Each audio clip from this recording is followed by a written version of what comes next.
마음 사랑방입니다. 지난 영상에서 25-2조 무기력감이 얼마나 무서운지, 왜 무기력감에 빠지는지 자세히 알아봤죠. 그렇지만 앞선 영상을 안 봐도 이 영상만으로 충분하게 말씀드릴 거예요. 살다 보면 누구나 어려운 순간을 겪죠. 하지만 무기력감에 빠지는 진짜 이유는 어려운 상황 자체가 아니고 우리가 실제보다 훨씬 힘들게 받아들이기 때문이죠. 그렇다면 어려운 상황을 왜 더 확대해서 받아들이는 걸까요? 오늘은 그 원인을 깊이 파헤치고 실천적인 해결 방안까지 확실하게 알려드릴게요. 여러분, 이런 경험 있으신가요? 작은 실수 하나가 과거의 모든 실패를 떠올리게 하고 머릿속에서 나를 비난하는 생각이 계속 나는 그런 경험이요. 또 못했어. 난 역시 안 돼. 이런 생각들이 꼬리를 물고 결국엔 어휴, 난 정말 답 없어 하고 내가 무너지죠. 이게 바로 무기력감의 시작이에요. 이런 나쁜 생각과 감정들이 떠오르면 실제보다 더 힘들게 느껴지겠죠. 나는 왜 이 모양일까? 아, 이 나이에 뭐가 바뀌겠어? 뭐 이런 생각들이죠. 그렇다면 이런 부정적인 생각들은 어디서 비롯될까요? 남과의 비교, 그리고 부모님의 기대, 과거의 실패 경험, 이런 요소들이 그걸 초래하고 또 쌓이고 쌓여서 더 커지는 거예요. 특히 가장 흔한 요소는 남과 비교하는 거죠. 오늘은 이걸 집중적으로 다뤄볼게요. 여러분, 남하고 비교해 본 적 있으시죠? 난 왜 저 사람처럼 성공하지 못했을까? 뭐 이런 생각 해본 적이 있을 거예요. 남과 비교할 때 주로 나보다 나아 보이는 사람하고 비교하죠. 저 사람은 강남 아파트 살고 외제차 타고 다니는데 난 뭐 하고 있나? 부러움과 질투가 생기고 내 처지가 더 초라하게 느껴지죠. 그러면 마음은 어때요? 아파져요. 그런데 아픈데도 자꾸 비교하고 있죠. 참 안타까워요. 이 자꾸 비교하는 습관하고 관련이 깊은 마음의 아픈 모습이 있어요. 바로 이미 존재하는 열등감이죠. 이미 존재하는 열등감이요? 무슨 소리죠? 열등감? 난 그런 거 없는데? 할 수도 있지만 사실은 우리 모두 크든 작든 열등감을 안고 살고 있죠. 가령 반대로 주변에 유난히 잘난 척하는 사람 있죠? 이런 사람 만나면 어때요? 짜증나죠. 얼마나 잘났길래 틈만 나면 잘난 척하는지 몰라요. 이럴 때 보통 짜증은 나지만 참고 잘난 척을 듣고 있을 때가 많죠. 그러면 어때요? 스트레스가 생기죠. 그리고 내 열등감이 자극을 받아요. 마음이 아픈 거죠. 그러니까 제가 코칭 하나 해드릴게요. 잘난 척하는 사람들은 가능만 하다면 멀리 하세요. 피해가 크니까요. 참고 들어주는 거요? 별 의미 없어요. 그런다고 수고했어 하고 누가 표창장 안 줘요. 그런데 이 잘난 척의 뒤에도 열등감이 있어요. 사실 그들 역시 자신 속의 열등감을 감추려고 그러는 경우가 많죠. 나만 열등감을 숨기고 있는 게 아니에요. 서로 서로 다 숨기고 있는 중인데 나만 숨기고 있는 줄 알아요. 좀 우스운 모습이죠. 아, 다 같이 숨기고 있는 거구나. 네. 그러니까 주눅 들 필요 전혀 없어요. 하지만 남하고 비교할수록 열등감은 커지죠. 그리고 나에 대한 믿음이 손상됩니다.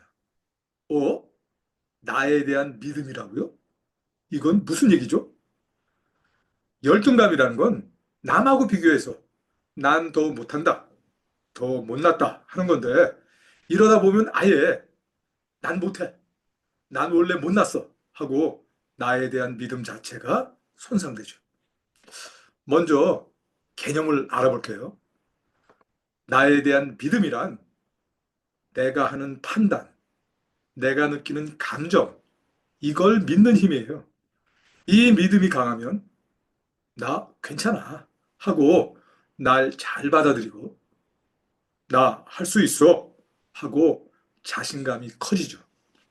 그러니까 잘 사는데 아주 중요하겠죠. 그렇지만 만일 나에 대한 믿음이 무너진다면 내가 하는 판단을 정작 내가 못 믿고 내가 느끼는 감정조차도 경시하게 되죠. 그 대신 세상과 남한테 휘둘리죠. 열등감은 마음을 아프게 하지만 나에 대한 믿음이 무너지면 마음의 상처가 되는 것뿐이 아니고 내 능력과 가능성까지 부정하게 되죠. 난 원래 못났다, 못한다 이렇게 단정 지으니까요. 예를 들어 볼게요. 50대의 D씨는 직장을 그만두게 됐어요. 그래서 다시 취업하려고 했지만 면접에서 계속 떨어져요. 참 답답하고 막막하죠. 그런데 문제는 단순한 실패가 아니라 아니 어떤 친구는 사업해서 돈 잘 벌던데 난 뭐하고 살아왔지? 하고 비교하기 시작했다는 거예요. 그러면서 자책이 쌓이고 결국 난 원래 잘하는 게 없나 봐 하고 자신의 능력과 가능성까지 부정하게 됐죠. 나에 대한 믿음이 무너진 거죠. 이러면 아무것도 못하겠어 하고 무기력감도 쉽게 들겠죠. 자신을 한번 돌아볼까요? 나는 날 얼마나 믿는 것 같으세요? 내 판단을 믿고 내가 뭘 할 수 있다고 얼만큼이나 생각하시는지요? 하지만 날 못 믿는 것 같더라도 걱정하지 마세요. 오늘 우리가 풀어갈 거니까요. 그렇다고 해서 남하고 비교하지 말자. 이런 말씀은 안 드려요. 쓸모없는 말이죠. 어차피 비교하게 될 건데요. 그리고 남과 비교하는 게 꼭 잘못이라고 할 수도 없어요. 그렇다면 왜 남하고 자꾸 비교하는지 그 이유를 알아보면 좋겠죠. 우선 남과 비교하게 만들고 그럴 필요성도 있는 이유를 말씀드릴게요. 먼저 남보다 잘났다 못났다의 차원이 아니고 본능적으로 나 이대로 살아갈 수 있나? 이걸 확인하고 싶기 때문에 확인하려고 남하고 비교도 하게 되죠. 다른 이유는 우린 남한테 인정받고 싶잖아요. 그럴 필요도 어느 만큼은 있어요. 가령 남한테 좋은 평가를 받아야 자존감도 좋아지죠. 자존감은 평가와 관련이 깊거든요. 이렇게 인정받고 싶으니까 그럴 만한지 확인하려고 비교하게 되죠. 그렇지만 확인하는 거에 안 그치고 부작용을 초래하는 이유가 있어요. 볼까요? 앞에서 이미 얘기했죠? 남하고 비교하다 보면 열등감이 자극받잖아요. 그래서 남보다 못났을까 봐 계속 불안하니까 자꾸 비교하고 싶어 해요. 그런데 이렇게 비교하면 어때요? 10중 8구 열등감만 더 커지겠죠. 이러다 보면 나에 대한 믿음까지 손상되죠. 이렇게 날 믿지 못하면 남을 더 기준으로 삼고 남의 평가에 너무 의존하게 되니까 남하고 비교를 더 하게 되죠. 무슨 소리예요? 남과 비교하는 것과 나에 대한 믿음의 손상이 반복되면서 더 나빠지는 악순환의 고리가 있다는 거죠. 많은 사람들이 이 악순환의 고리에서 고통받고 무기력감에 빠지기도 하죠. 어, 그럼 이거 골치 아프네. 남과 비교는 어차피 하게 되는데. 그러다 보면 악순환 때문에 나에 대한 믿음이 사라진다? 어쩌란 말이죠? 비교를 완전히 안 할 수는 없어요. 그러니까 부작용 없는 선에서 그치는 게 중요하겠죠. 어? 뭐 어떻게 그쳐요? 핵심은 바로 나에 대한 믿음을 키우는 겁니다. 오늘 알아본 것처럼 나에 대한 믿음이 단단하면 남과 비교해서 생기는 문제가 확 줄겠죠. 우선 비교 자체를 잘 안 해요. 그리고 무기력감도 잘 안 들겠죠. 잠깐만요. 무기력감엔 두 종류의 접근 방법이 있을 거예요. 하나는 어려운 상황을 실제보다 힘들게 느끼는 게 문제니까 일단 더 힘들게 느끼지 않는 게 접근 방법이 되겠죠.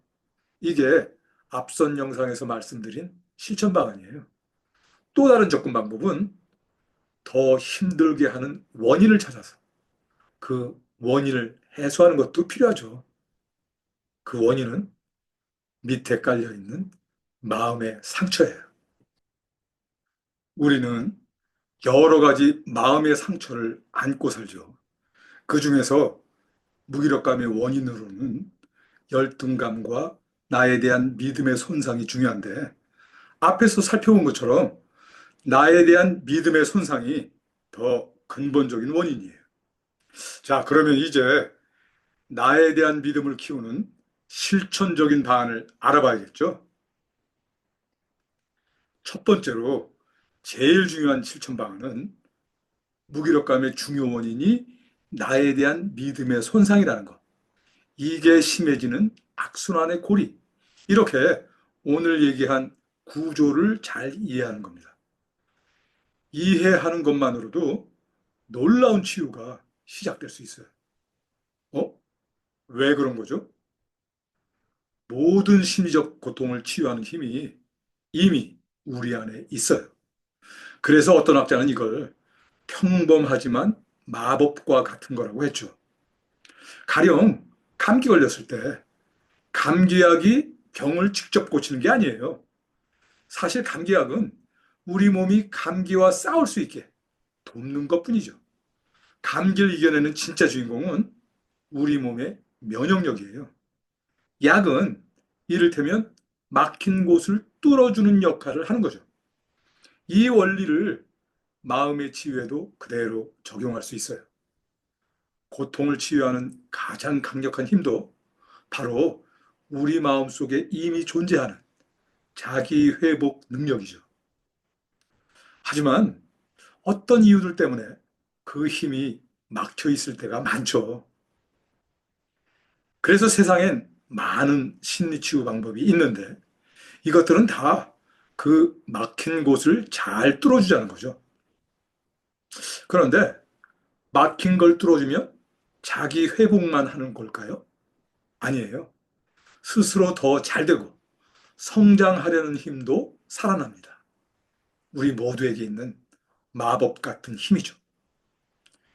자, 여기서 중요한 건 문제의 구조를 이해하는 것 자체가 막힌 걸 뚫는 시작이 될 뿐만 아니라 제일 중요한 방안이라는 거죠.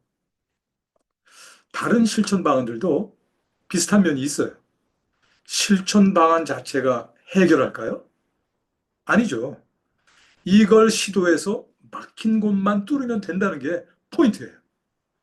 그래서 제가 시도하는 게 중요하다고 말씀드리는 거죠.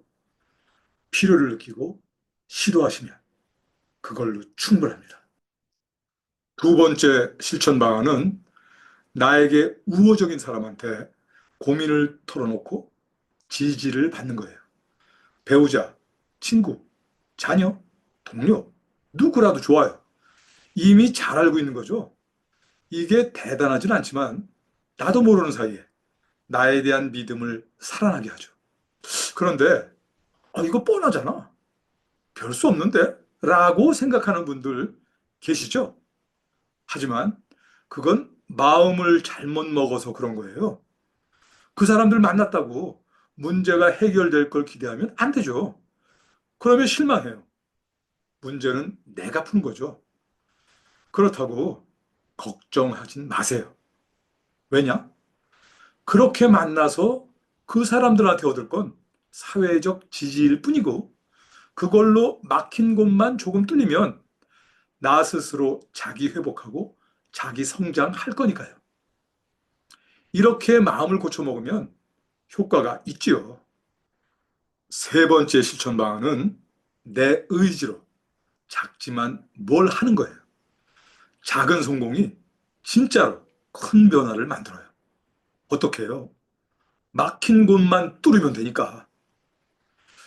우선 내가 흥미를 느끼는 작은 활동을 해보세요. 뭐 취미 활동 같은 거죠. 예를 들어 하루에 20분만 산책해보세요. 처음엔 20분 걷는 것도 힘들 수 있겠죠. 하지만 이렇게 기분 전환을 하다 보면 이게 내가 마음먹어서 한 작은 성공의 의미로 다가오고, 그러면서 나에 대한 믿음이 조금씩 키워집니다. 산책하는 것 자체만이 아니라 그걸 내가 마음먹어서 한다는 게 막힌 걸 뚫어주죠. 그리고 열등감이 느껴질 땐 새로운 걸 배우는 게 효과적이에요.